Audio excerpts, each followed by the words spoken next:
Hey guys, just a quick announcement before we begin the video. I'm thinking for my next video that we do a Q&A session. So if you have any questions about Japan or my life in Japan or Okinawa or me, anything you guys want, feel free to let me know in the comments and I will definitely be answering them in the next video. Hey, what's up guys? Welcome back to another video. My name is...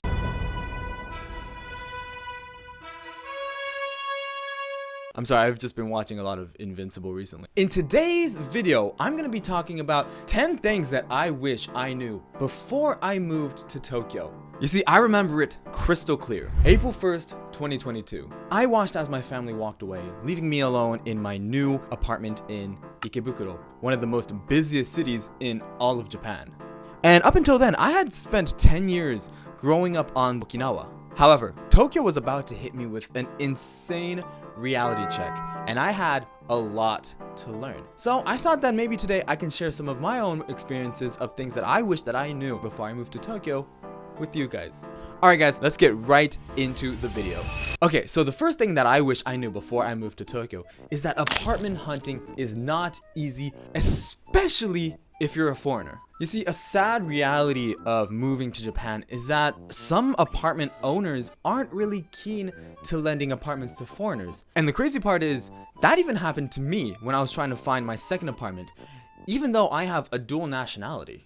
And to be completely honest with you, it's pretty hard to pinpoint a singular reason as to why this happens, as there's so many factors that come into play, such as language barriers and the need for a Japanese guarantor and, just small stuff like that. And this is definitely something that you want to do ample research before you even start packing your bags or booking your flights. You see, something that I would definitely recommend is checking out some websites that specialize on foreign residency in Japan. Some websites that I checked out and thought aren't too bad are apartmentjapan.com, wagayajapan.com, and if you're a student, Nazik. And if you have a Japanese friend or someone you can talk to who understands Japanese, you definitely, absolutely want to consult them before you make any big decisions. And if you've ever rented an apartment and have some useful resources or advice, feel free to let me know in the comments. Alright, so the second thing that I wish I knew before I moved to Tokyo is that the crowdedness is insane, and waiting is just a part of life. And I know this is definitely something that I've covered a lot in my past videos, but this is something that has impacted my life so much, I just couldn't not talk about it. And I've seen people getting in line for restaurants, I've seen people getting in line for getting snacks and stuff like that, but I've also seen people getting in line for escalators and probably some weird thing that I couldn't think about while I was filming this video that's on the screen right now. So quick tip, especially when you want to go eat out in Tokyo at places like yakinikus or izakayas, always get a reservation. And sometimes the place might be super packed, sometimes the place might be super empty. Honestly, it's kind of a gamble. But I've never seen someone with a reservation getting told that they can't be seated because there's a lot of people waiting in front of them. Now, if you're someone like me, then watching sports is definitely one of the best ways to spend your free time. And that leads me straight to the third thing I wish before I moved to Tokyo. The sports scene is insane! There are literally professional sports teams for every sport that you can think of here in Tokyo. And the coolest part is, these sports aren't just limited to one team. Now, let's take a look at my favorite sport, basketball. In Tokyo, there are 7 professional basketball teams. And there are a lot more teams ranging from a wide variety of sports like baseball, basketball, volleyball, you name it, they probably got it. So if you ever find yourself in Tokyo, maybe just check out a game. You might just end up finding your new favorite sports team. And if you're a fan of All Over Tokyo, let me know. Alrighty, so the fourth thing that I wish I knew before moving to Tokyo is that making friends actually isn't that hard, whether it be Japanese friends or English-speaking friends. You see, there's quite a few communities that dedicate themselves to hosting these intercultural meetups, and a cool Instagram account that I found was something called Tokyo International Meetup. Really straightforward, huh? What these guys do is not just host language exchange events hey, let's talk in English, but they also have a wide variety of unique events such as, hey, let's learn karate, hey, let's try out some Japanese calligraphy. And these events have a lot of Japanese visitors who are looking to make some foreign friends or friends who speak English. And it also goes vice versa. There's a lot of foreign visitors who want to make friends with people who speak Japanese or who are Japanese. So if you want to get to know people or be a part of a social circle, then checking out these communities on Instagram are definitely something that you want to be doing. Okay, so the fifth thing that I wish I knew before I moved to Tokyo is that while it really is easy to make friends here, It's also really easy to feel lonely or isolated. And I know it doesn't just apply to Tokyo, but I moved to Tokyo and it happened to me quite a bit in Tokyo, so I just wanted to share that with you guys. So, of course you guys know, Tokyo is one of the biggest, one of the most busiest cities on the planet, and there are people everywhere all the time. And you'd think it's impossible to feel alone, right? But the harsh reality is, it's really easy to feel lonely in Tokyo, even when you're surrounded by millions upon millions of people. On one hand, it's super easy to meet people in Tokyo, whether if it's school, work, communities, clubs, or even, just vibing at a British pub. And there's so many groups, so many communities, so many events, and you'll never run out of opportunities to socialize with others.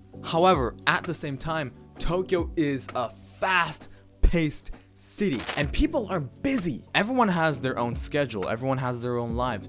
And sometimes because of this, these relationships can feel more surface level than like a deep emotional connection. Now, you might meet a lot of new people, but forming meaningful, long-term connections, that's a different story. People move in and out of Tokyo all the time, and if you don't put in active effort, it's really easily to, just stop at these surface level connections. And I'm not saying that surface level connections are bad, they're okay.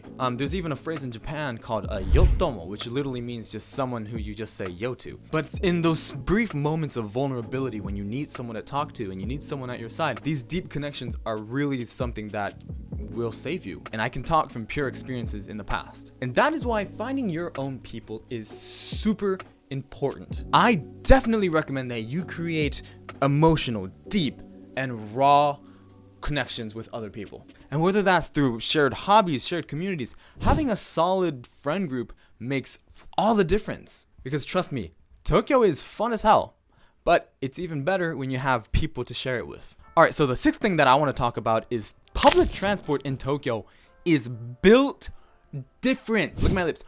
Built different. And I mean it. You see, the only means of transportation in Okinawa were walking, catching a bus, or begging my parents to drive me somewhere. So my options were pretty limited. And the thing is that bus fares are pretty expensive, relative to the distance that you're traveling. And those bus fares can add up really quickly. And it was pricey, and the last buses were at like 8 or 9. So when I tell you that my life absolutely changed when I realized the true powers of public transport in Tokyo, you best believe that I'm not bullshitting you. Okay, so first of all, these bad boys are insanely cheap. You see, when I learned that you can go from Ikebukuro to Disneyland for 410 yen, the most magical place, the most happiest place on earth, you should have seen my face. I was literally...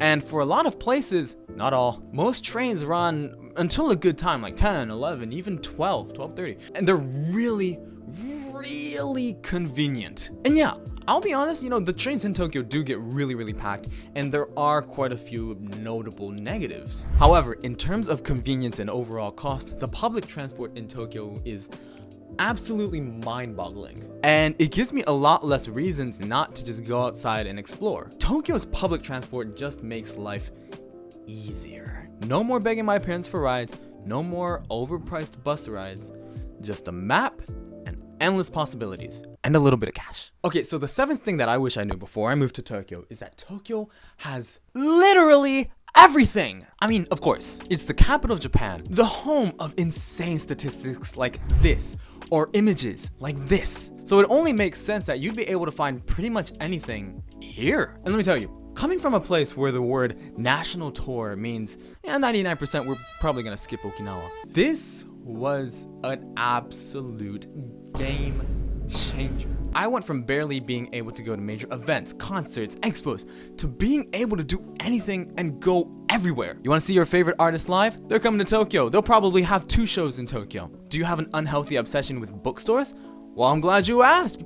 Jimbocho is the place for you. Do you want to try a cheese fondue ramen burger at 2 a.m. while there's drunk old men throwing up next to you? There's probably a place for that. You see, the only downside that I can think of from having all this freedom, all these opportunities, is that I would frequently have reverse culture shocks when I went home to Okinawa. And I'd just be chilling in Okinawa and then I'd remember, oh man, manga actually comes here a few days later than it does to mainland Japan. And yes, the Strokes aren't playing in Okinawa.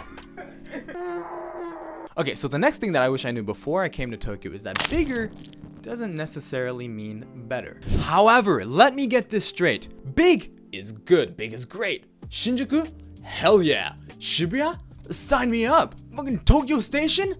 Oh yes, daddy. My family's probably gonna be watching this. But something that I've learned during my time in Tokyo is that there are definitely a bunch of underrated hidden spots that are really worth going to. So let me give you my most personal experience. When you think of movie theaters in Japan, there's a few that come to mind. You got the big Godzilla theater in Shinjuku, or you got the Grand Cinema Sunshine located in Ikebukuro with the biggest IMAX in all of Japan. And let me tell you this, those theaters are amazing. They're really good quality and you have a lot of films that you can choose from. But you see, my favorite theater in all of Japan is actually a small single room theater in the back roads of Ikebukuro called the Shimbun Geiza.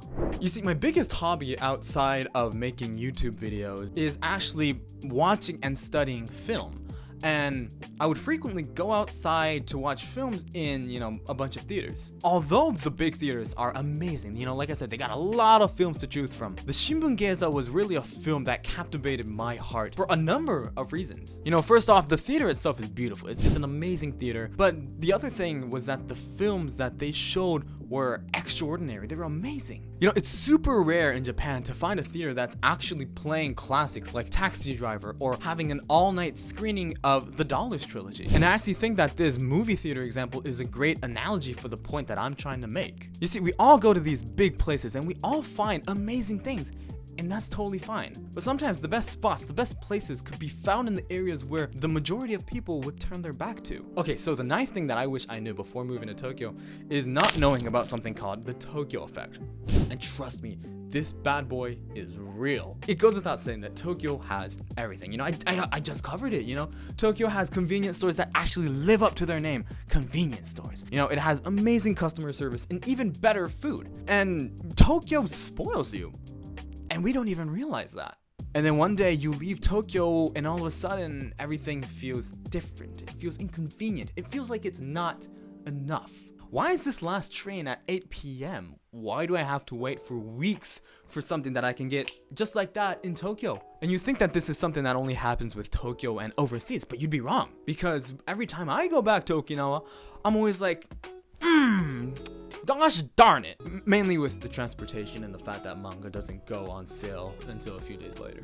Before moving to Tokyo, I knew and I thought all cities have their perks, all cities have their drawbacks. But after living in Tokyo for 3 years, oh my god, it's about to be 3 years. My standards for everything, food, public transportation, all of that good stuff, they were all instantly upgraded. And I even see a lot of videos where people are saying the worst part about going to Japan is coming back and realizing that I'm not in Japan anymore. And I would watch those videos and I'd think, yeah, they're pretty silly. But I'd experience it and I'm like, okay, that makes sense. That makes sense. And the worst part is, you don't even know what's happening. One day you'll be sitting somewhere outside of Tokyo and you'll be thinking to yourself, man, oh man, this would never happen in the big, glamorous city of Tokyo. And then in that moment, you'll realize that the Tokyo effect has successfully got you. Alright guys, the 10th thing that I wish I knew before moving to Tokyo, and that thing is, I wish I knew that I would love it this much. I know, how sentimental, right? Sure, it's crowded. Sure, it's expensive as hell. Tokyo definitely has its cons. But at the end of the day, I love Tokyo. Tokyo is amazing.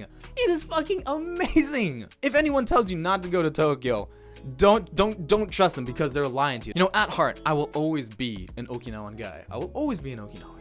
But Tokyo is definitely my second home. And if you're ever thinking about moving here, just know, it won't be easy. I'll give you that. I'll be honest with you. It's not easy to live in Tokyo. But it will change your life. Definitely, 100%. 1,000,000%. 1,000,000,000%. And there we go. Guys, that was 10 things that I wish that I knew before I moved to Tokyo. If you got this far into the video, you are an actual legend. Thank you so much. Now, if you're ready to come to Japan, make sure to check out this video where I talk about 10 mistakes that many foreigners might make when they first come to Japan. Alrighty guys, that's all from me for today. Thank you so much for watching, weirdos, and I'll see you in the next video.